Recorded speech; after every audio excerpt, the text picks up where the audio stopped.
expect to have a soft, willing mule from the saddle if you don't have one on the ground. Hi, I'm Brad Cameron, and welcome to the Saddle Mule series. This is my mule, Dally, and together we're going to show you some of the techniques that I use to get a soft and responsive saddle mule.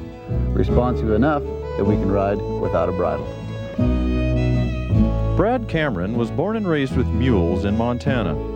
He broke and trained his first mule at 15, and over the next 20-plus years, Brad has trained hundreds of mules for the Forest Service, outfitters, and private individuals. Many of his trained mules have won first-place awards at numerous mule and open horse shows throughout the U.S. Through my training clinics, people have requested more information on training the mule. So we developed the Saddle Mule series to be used as a reference guide. And for you folks at home that we haven't gotten to yet, hopefully you'll be able to take these training techniques and use them to your advantage.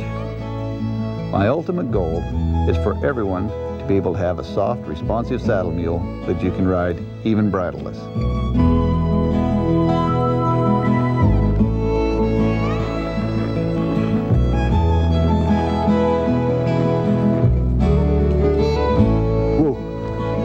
Good stop. There we go. Brad and his wife Sherry started the Mulemanship clinics literally by request and has carried them on by popular demand. Brad's philosophy and gentle techniques are based on understanding the mule's mind, then working with them in a way they will naturally understand.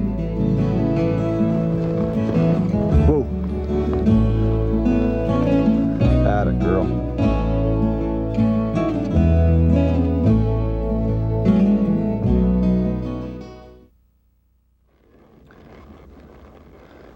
There, she's nice and round. We'll come around here and open up. Do a turnaround with her. Atta girl.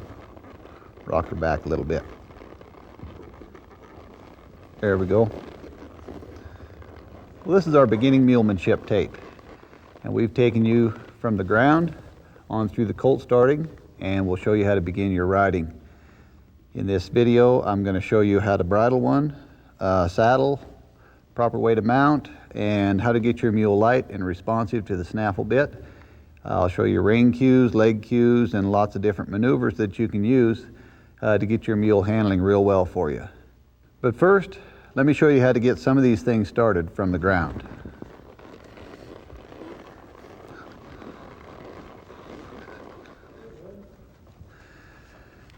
Now, if you've been following the series along, I've shown you some of the mental aspects that apply to driving off of the halter with the colts that we've started and in the groundwork.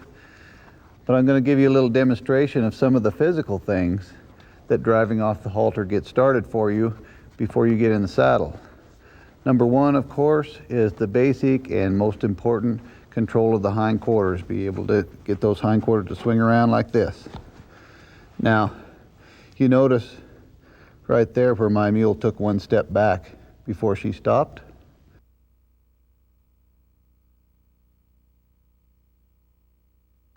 That's because she knows the next step is for her front to come across. Now, when they take that step back, that sets the pivot foot, which allows the front to come across like this. That's the beginning step and the beginning building block to the turnaround or the spin that you're going to be doing from the saddle. That gets started right here on the ground. When the hindquarters come across, that foot sets back and the front comes around. That sets the pivot foot and is the start for the turnaround. So one of the other things you can do, as I drive her out here, you can start your leg yield from the ground by getting them to yield off of the halter. There's a leg yield right there without even using a leg. Now, if they'll move that light from the ground without a leg, you can imagine how light they will be when you get in the saddle and ask them with your leg. These things are all just preparation for them. If they're more prepared, it's going to be a lot easier for them to go ahead and go through the maneuvers once you are in the saddle. So those are just a couple of examples of some of the things that halter driving can do for you on the ground. Now you might notice on my mule here on her back feet, I've got some skid boots on her. We might want to stop pretty good here today, so I put the skid boots on her to help protect her. And that's what those are. But we'll go ahead and get our saddle and get her saddled up and start in with our riding.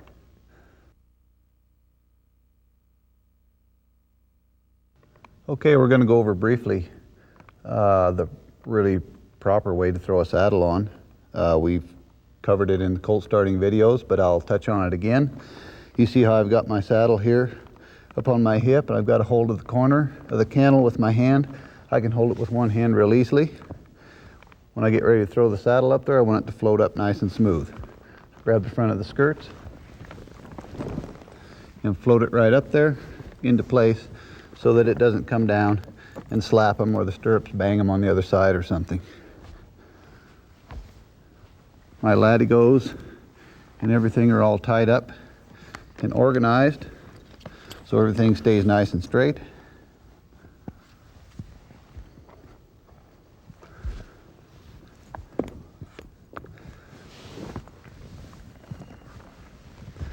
Reach down underneath like this, pull your cinch up.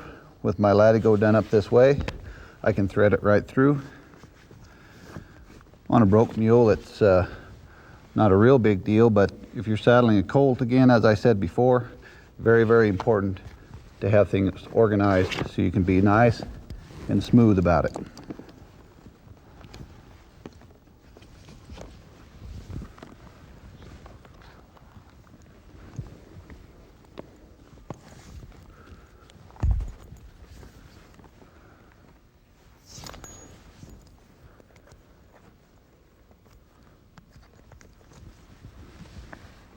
My breast collar comes around, buckles up, get everything tied on, and we're ready to go on with bridling the mule.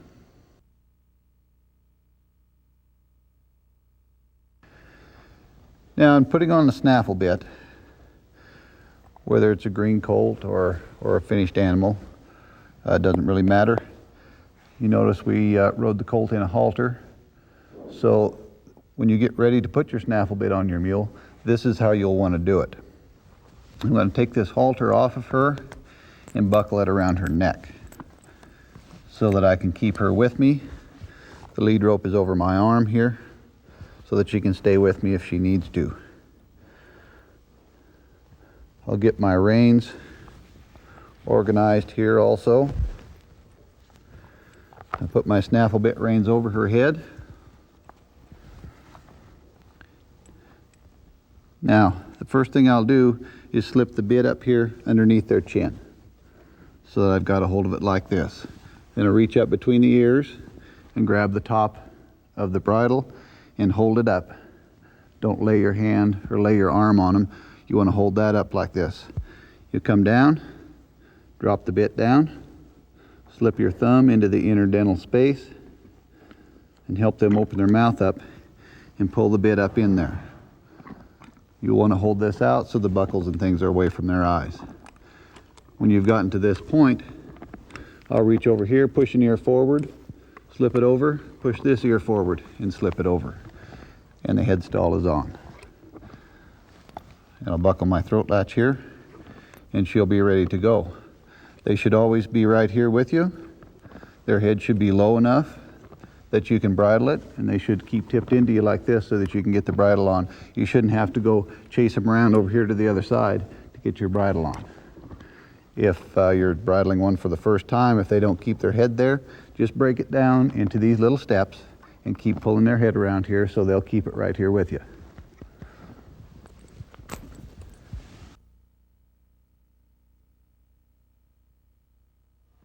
All right, I'll show you a couple of ways to properly mount your mule. One way with a greener mule, or especially with the green colts as I demonstrated in the colt starting tape, is you stand right here at their shoulder, put your toe in the stirrup, and you'll stay right here at the shoulder rather than hop around over here. Reach up and grab your cantle and push yourself straight up like this into the saddle. That causes a lot less twist on your saddle if you stay in real close rather than if you hop up out here and pull yourself up with your arms. You want to be able to just get in here like this and push yourself up with your leg, staying in real close, like that. Now the other way, with a little more finished animal, one that's a little more used to you mounting, is to stand back here like this. I'll turn her around a little bit. You can stand right here and put your foot in the stirrup, like this. Again, stay real close to them and come up this way. But the main idea is to stay in real close to them so you don't start prying your saddle over, and that'll get one where they're pretty bad to get on, fussing around with you and things like that. So now that we're in the saddle, we'll go ahead and discuss some things with the snaffle bit.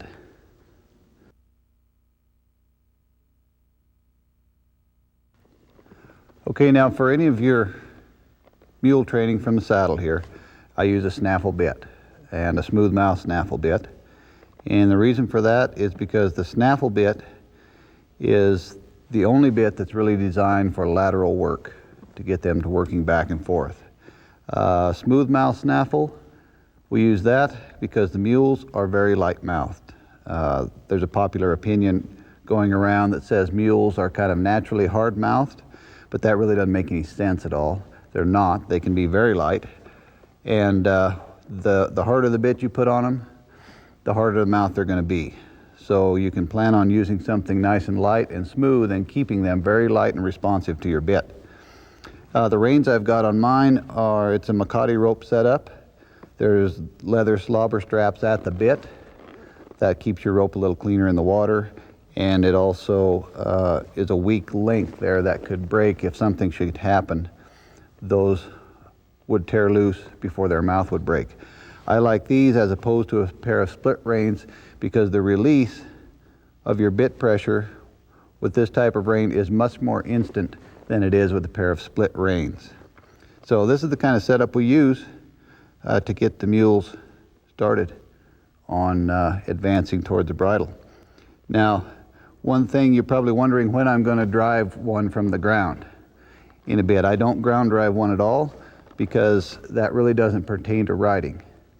That if you're going to use one to pull a cart or something, you'd do that. That's plow reining. And if I was back here on the end of a driving line pulling on their mouth, thinking that was going to prepare them for me riding in the saddle, it wouldn't, because it's got a completely different feel than it does than if I pick up on a rein from the saddle here and ask them to bend. Completely different angle, it's got a completely different feel to them. That's the difference between plow reining and snaffle bit reining with the snaffle bit. Just because you have a snaffle bit in their mouth doesn't mean that you're plow reining. There's a very specific thing we do here. So I don't waste time ground driving one because I'm strictly interested in riding them.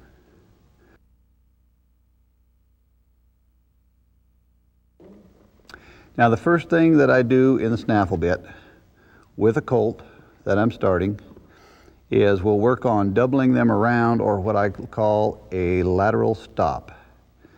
And a lot of people miss a couple of things there because with a mule, mules are real bad to run through their shoulder.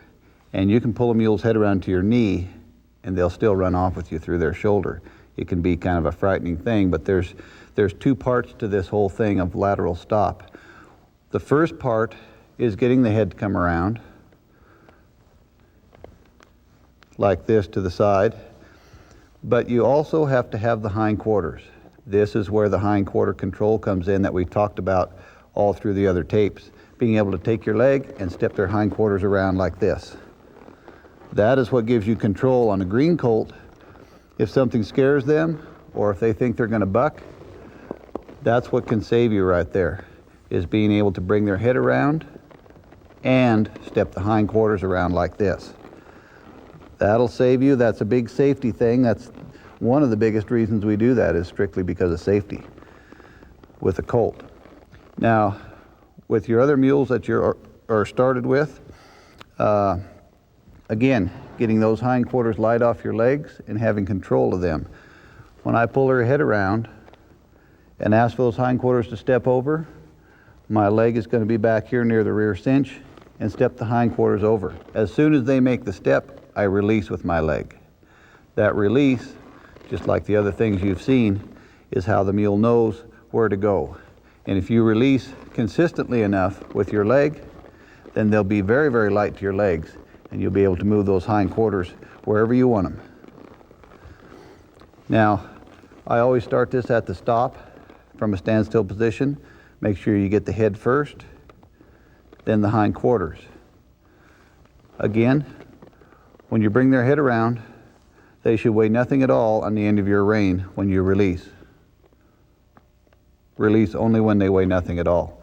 If I brought her head around and she was rooting against the bit and pulling on me, then if I released at that moment, then she'd think that's what she was supposed to do.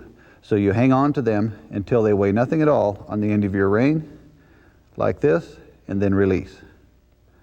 That release, again, will keep them light and responsive to the bit. Slide down your rein, take a nice short rein, pull their head around. When they weigh nothing at all, then release them and let them go. Same with the leg. You lay your leg on them. As soon as the hindquarters step across, release with the leg. That release will keep them real light and responsive to your legs as well. Now once you get this started, we'll take it up to a walk. And from a nice clean walk, I'll ask her to bring her head around, step her hindquarters over until she comes to a completely stop. Then I'll release her head when it weighs nothing at all. That is called a lateral stop. We'll do it again this way. Slide down the rein, make sure your rein's nice and short. Bring your hand around in an arc to your saddle horn and push the hindquarters over. My leg has released the hindquarters. When she weighs nothing at all on the rein and is completely stopped, I'll release my rein and let her go. It's important that they are completely stopped before you let go of them. This is the start of your hindquarter control from the saddle. Hindquarters around and release. Slide down the rein, step the hindquarters around, a little bit more, then release. Now, one big mistake that I see a lot of people make in the clinics, I'll ask my mule to do the wrong thing here. I'll pull her head around, and I see a lot of mules will just walk around in a little bitty circle like this. See her front quarters moving, her front shoulders walking through there in a little bitty circle?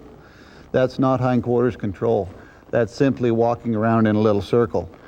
When I want a lateral stop, I want those the front quarters, to stand still, and the hindquarters to roll around them like this. It's very important that you be consistent with what you're asking for with them so that their reply can be consistent. Once you kind of have that working for you, you can also take it up to the trot. And from the trot, you'd slide down your rein and bring them around to a lateral stop. Like that, and I'll release. I'll show you again from the other direction here.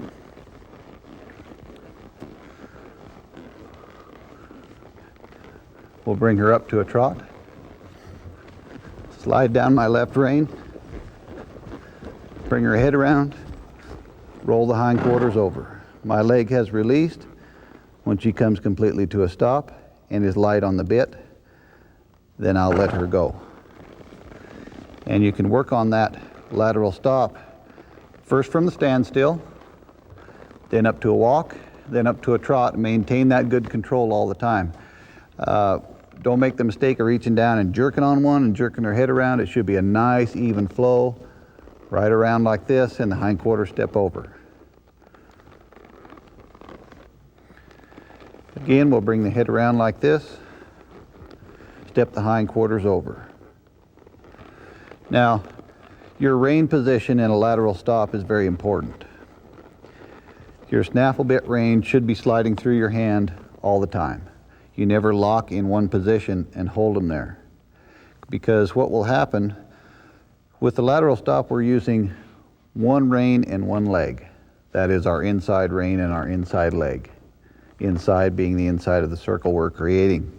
Later on, we're going to be using both reins, both legs, and our upper body position.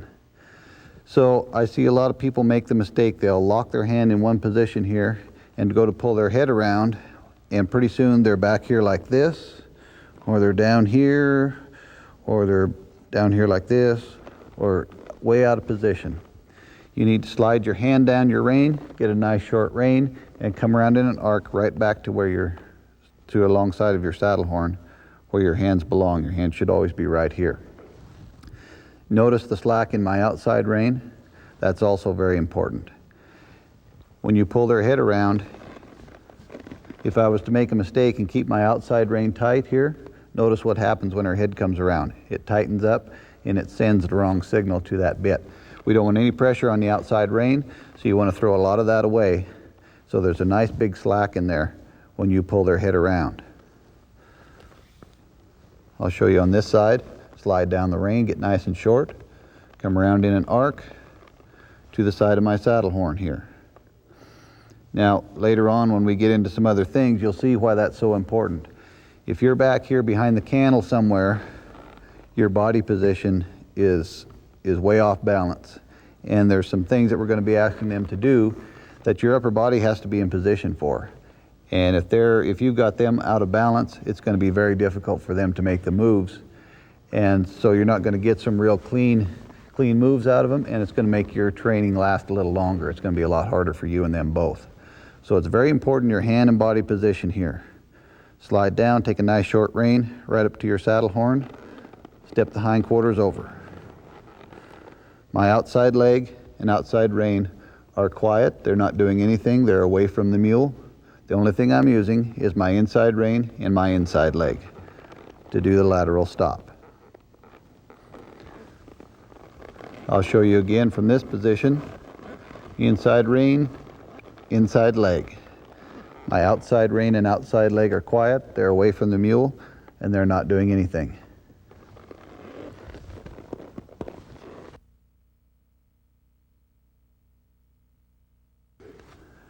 All right, the next thing that I want you to work on is what I call a light response. And that is by picking up your snaffle bit reins and asking them to give and drop at the pole, get soft and light, and give to you at the bit. That is the start of what will one day be collection for your mule. But getting them to drop and give and get light and soft, that again is one of the big myths. Mules aren't supposed to be that way, but they sure can be if you teach them to be that way. Now, the way to get this started, you pick up on your reins, put a little bit of pressure on them, and wait till the nose drops down and in, like that, and release. Release as soon as their nose drops. It's important that they flex at the pole like that and not drop from the withers right here and drop their whole neck. You want them to flex right at the pole joint there, just like that, nice and soft, and release. With your mules that you're just starting with this, as soon as that nose drops down and in, you'll release immediately. And release all pressure on the bit. What you will see, especially if you're starting a colt and taking a colt on through, when you first pick up on your reins, they're going to start rooting their head around and sticking their nose in the air. And what that is, they're searching for a way out of the bit pressure. That's all that is. And it's your responsibility to show them where the good spot is. So you need to hang in there with all their head rooting until the head goes down into that position and then release immediately. What you're creating is a comfort zone right there where their face is vertical and they're light and soft to you. Once they learn that, then when you pick up on your reins, they'll go to that spot every time. But if you don't teach them where that spot is, then they're going to be running around with their nose in the air and looking like everybody else's mule. And there's really no reason for that. They can be nice and light and soft and be right there for you. Now, this is something that you start again right from the stop, releasing until they get nice and light and giving to the bit. Now, once you have that started from a standstill, and you're getting a nice light response from them, you can pick it up to a walk. Get a nice walk going, a nice clean walk, so they're moving out, and then stop them with a light response. Wait for them to drop their nose down and in. What will happen a lot of times, especially if you've got a young mule, they'll be rooting around, not sure where to go yet, so you hang in there and don't release until the nose comes down and in. It's very important that you wait for that. They may be stopped, and you may have to wait 5 minutes for that nose to come down and in. Then that's what you'll do, is wait 5 minutes.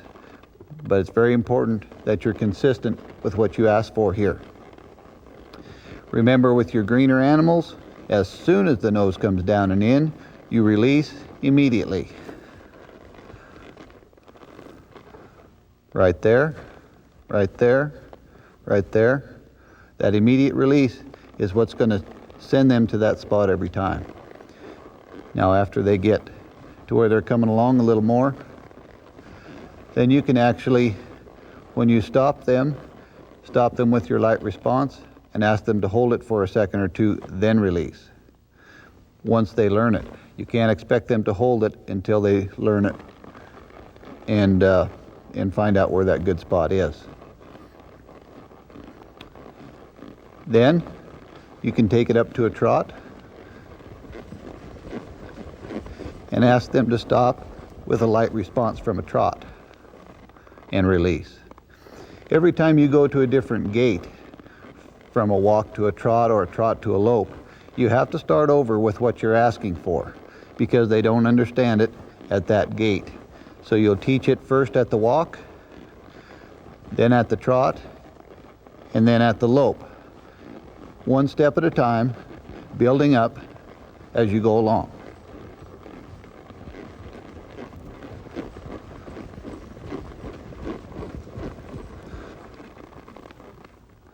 There's my light response. Very important when you ask for them a light response from them, that they get a light response from you in return. In other words, get soft on your reins and release. Don't be pulling on them, don't be hogging on the reins all the time. Pull them up, get a nice light response, release, and let them go. That's what'll keep them light and soft. That's something a lot of people miss with the mule for some reason. It's not very difficult, it just takes a little bit of practice.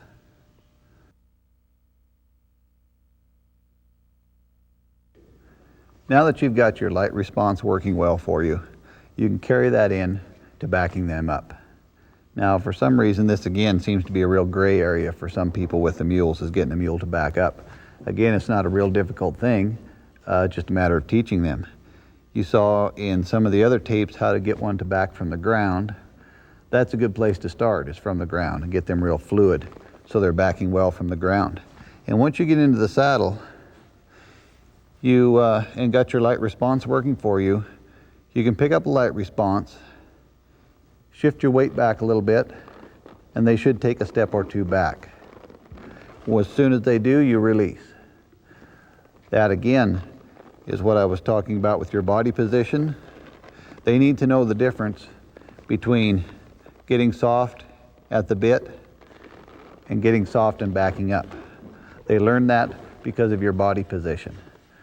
When you sit straight in the saddle, ask for a light response, shift your weight back, and they should begin backing up for you. And stay nice and light and soft as they're backing. Now, at first, you'll only ask for a step or two. Again, it's something they need to learn, so you don't want to jam it down their throat. Get one step, maybe 2 steps, and then release on them. And let them walk out a little bit. Give her a step or 2 forward here. Again, ask for a light response. Every time I pick up on my reins, I expect to get a light response from my mules. And you should too. Now, once you have your nice soft backup working for you from the standstill,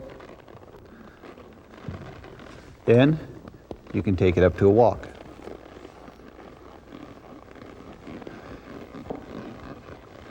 Get a nice crisp walk going, nice loose rein. Pick up on your reins, ask them to stop with a light response. Let your light response go, pick it up again, shift your weight back, and wait for them to rock back a step or 2. always reach down and give them one of these, a nice rub on the neck when they're doing a good job for you. Just because you're riding and got your reins in your hand now doesn't mean that you can't reward them. That's something that's very important to the mule, is that reward. You reaching down and giving them a nice rub really lets them know that they're doing the right thing, and it's something that they'll really work for. Now again, I'll get my light response, shift my weight back, and she should walk back. And keep that frame while she's walking back. If your mule, when you try this at home, if he starts backing up, but maybe his head starts going up in the air and he's rooting around, then hold your position here until the head comes down and in and they get nice and light. Then release. Once you've got it going good from the walk, then again, pick it up to the trot. Stop, get a light response, release it, take your light response again, and rock them back a little bit. That's good. I'll show you again from the trot here. Nice loose rein. Stop, get a light response, let it go, we'll take it again, and rock her back a little. Once you get a few steps back, then you can build on it as you work along. But to begin with, you just rock them back a step or two till they begin to understand. Now, once you've got this backup going good for you, and it's got to be going good, from a walk, stop and back right up again. From a walk, stop and back up again, almost in the same step, and nice and light and soft. You bring it up to a trot, stop and back up, trot her out again, we'll stop and back up. That's something that you'll use to get a real good stop on your mule, that backing. I'll give you an example here.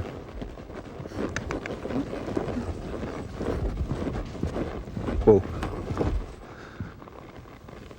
That type of action there, the start to a good sliding stop, is because we've got a nice clean backup on her.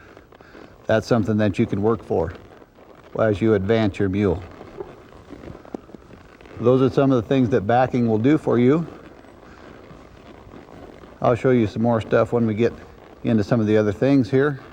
But a good backup on a mule is something that's a real handy tool. And it's really not that difficult. Again, it just takes a little practice on your part to get it working for you.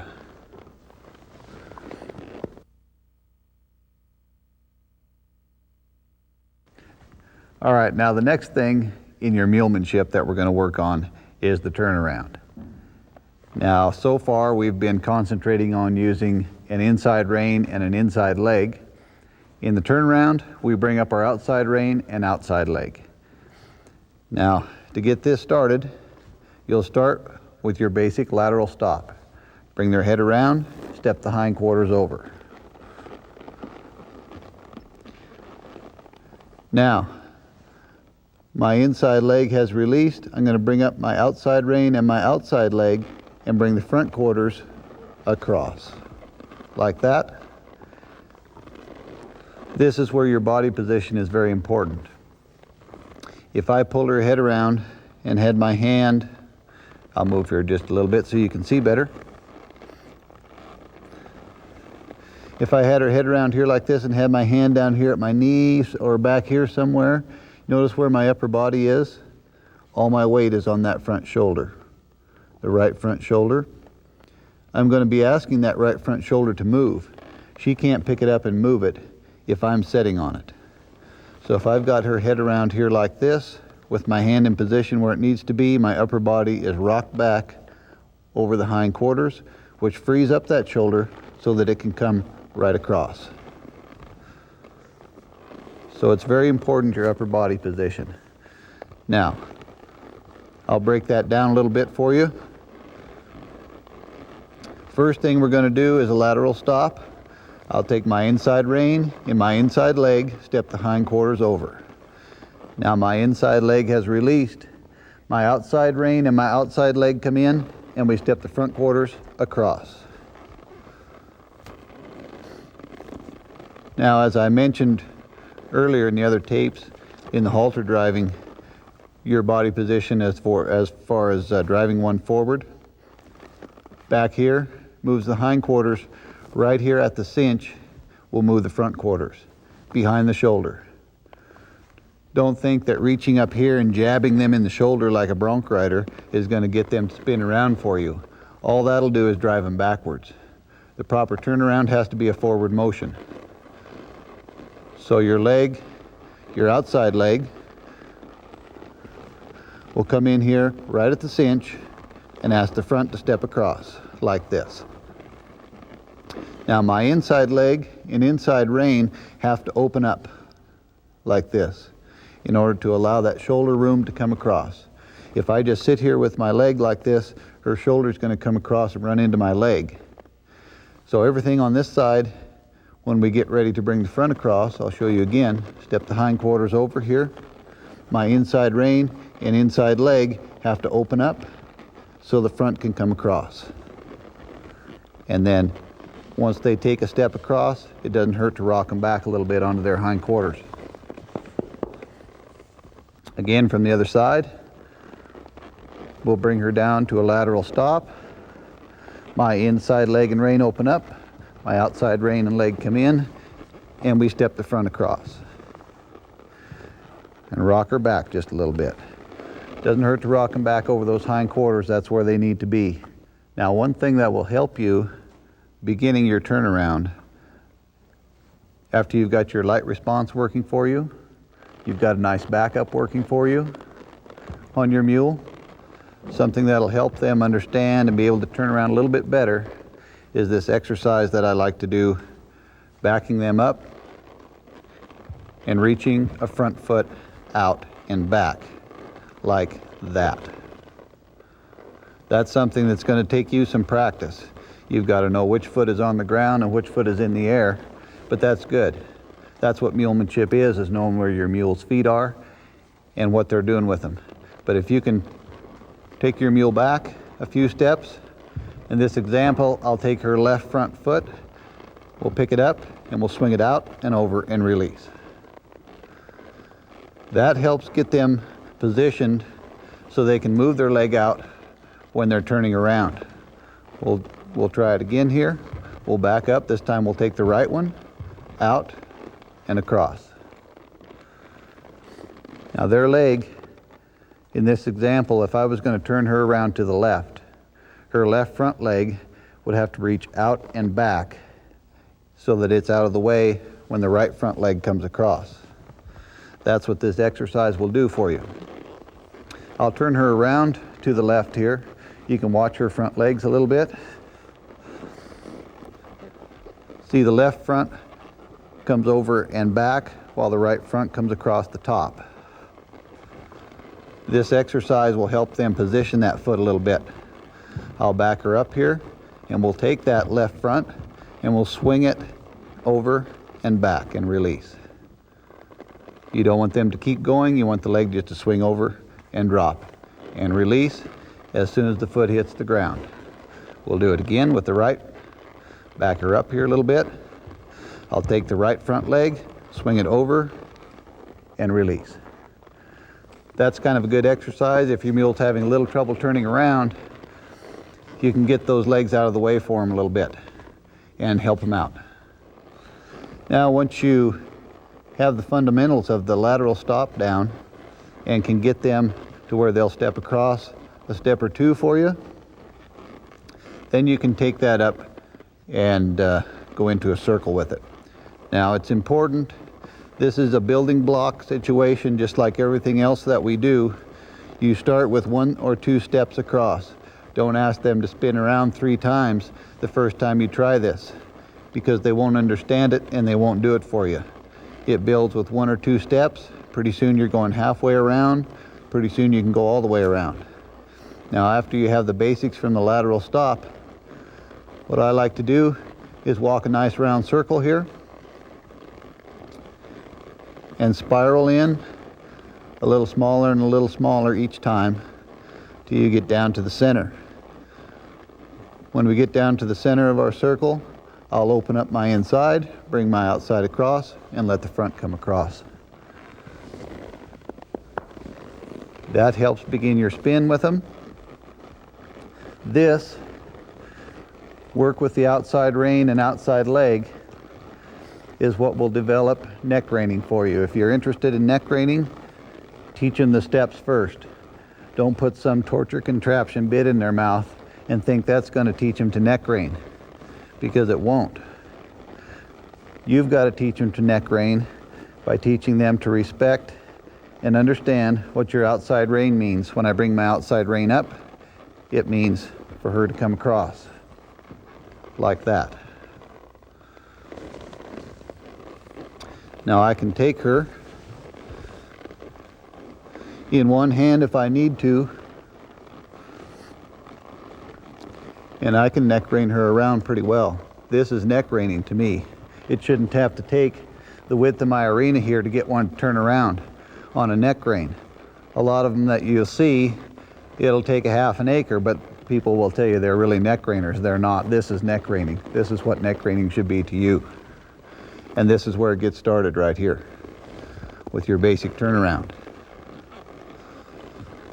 So with a little work, a little practice, it's difficult. It probably doesn't look too difficult watching this, but once you get out there and get to start trying to put your legs and reins and things together, it does become a little difficult. So it takes some practice, and it'll take you some time to get it. Don't be afraid to come back and watch this tape and go through the steps again, because if you're confused, then obviously your mule's going to be confused as well. So make sure you've got everything down before you start, and don't be afraid to come back and check it out again.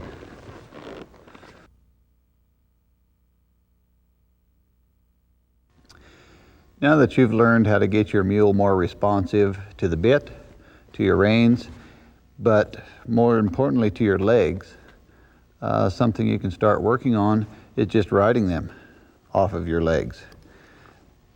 And this isn't something that really takes a long time or a lot of effort. You don't have to train for years to be able to do this kind of thing.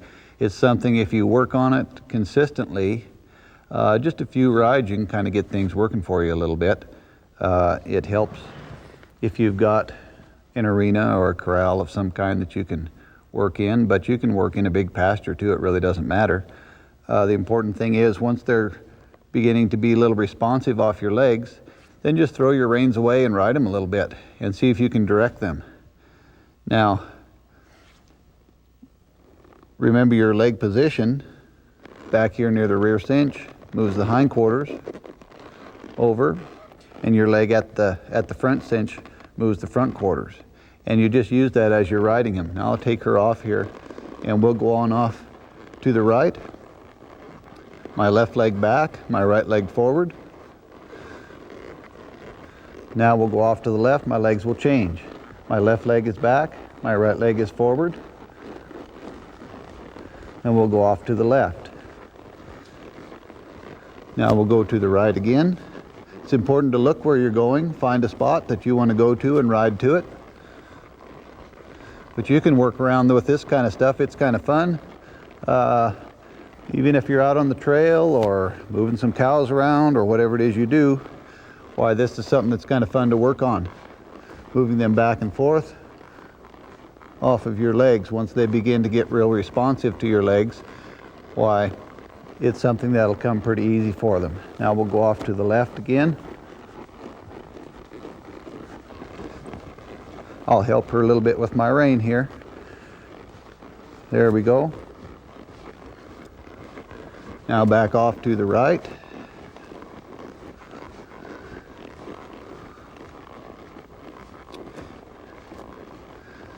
Now when I stop supporting her with my legs, she should stop. There. That's very good. I'll tip my weight back a little bit and ask her to take a few steps back, and she should back up a little. That's good also. Now we'll go off again. We'll go off to the right again. Right leg back, left leg forward. Ask her to stop. Back up.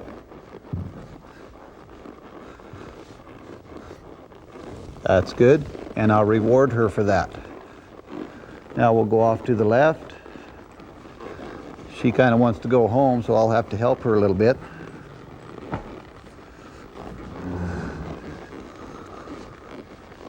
Back off to the right.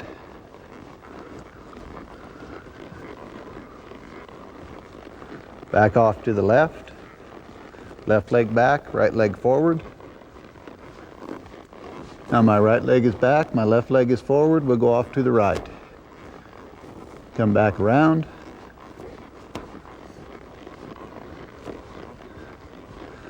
This is something that can be kind of fun, no matter what you're doing. Now I'll quit supporting her and ask her to stop. That's a girl. That's just some of the beginning things that you can do on your mule to get them light and responsive and have a real nice saddle mule. Now, there's 3 things that I want to leave you with on your beginning mulemanship. 3 things to remember. When you're out in the field and you're trying to remember everything that was on the video, remember these 3 things. Number 1 is the reward. Always reward them for a correct answer. No matter what it is, release, give them a rub, and reward them for it. If you're trying to teach your mule something, don't try to jam it to them or cram it down their throat. Just set up a situation and let them find the way through it. Have patience with them. It does take some patience. Let them think it through. But set up a situation, give them the easy way out, and let them think it through. And the third thing, if you're in trouble with your mule, if you get in a bad spot and you get kind of in a wrestling match or something falls apart for you, just stop and think about it. Think about what happened. They're a real thinking animal. They're thinking all the time, and most of the time we're not. We're just kind of riding along having a good time, and they'll outsmart us somewhere along the way. So stop and think about it. Figure out what went wrong. Go back and fix it, because the answer to your problem is not hanging in your tack room. It's right up here. So think a little bit and work with them, and they'll be a real nice animal for you. Well, thank you for watching this tape. I hope it'll do you some good. And if you'd like to have us come and do a clinic in your area sometime, we'd sure like to help you if we get a chance. A lot of different mules come to the clinic, so we have a lot of different situations. We work on things in a lot of different ways. But this will give you some ideas how to get started. So good luck with your mules, and maybe we'll see you at a clinic sometime.